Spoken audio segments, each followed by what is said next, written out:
लें जी, वो गुरनूर बरार जिसने भैया जी शोएब अख्तर का रिकॉर्ड तोड़ना था और दुनिया में हलचल मचा के रख देनी थी। पहले वनडे मुकाबले में भी इंग्लैंड की टीम ने गुरनूर बरार का भाईजान मार मारकर उसका कुचुम्बर निकाल दिया।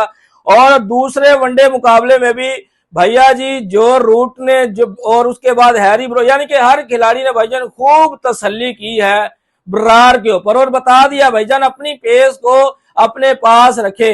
उस पेस का क्या ही फायदा है जो आपकी टीम के काम ना आ सके। ओ भैया जी, कहां पे शोएब अख्तर और कहां पे ये गुरनूर बरनार। क्या ये 6 फुट का कद जो है इससे क्या शोएब अख्तर का रिकॉर्ड टूट जाएगा? ओ भैया जी, जब शोएब अख्तर बॉलिंग करने के लिए स्टार्ट पकड़ते थे तो सामने वाले बल्लेबाजों की टांगें कांपना शुरू हो जाती थी। शोएब अख्तर का इतना रोब और दबदबा होता था और हम कंपैरिजन कर रहे थे शोएब अख्तर से कि शोएब अख्तर का रिकॉर्ड तो गया भाईजान। अब गुरनूर बरार जो है वो दुनिया में हलचल मचा के रख देगा। ये ले, इंग्लैंड ने हलचल मचा के रख दी। 10 ओवर में कितने रन कंसीडर किए जी?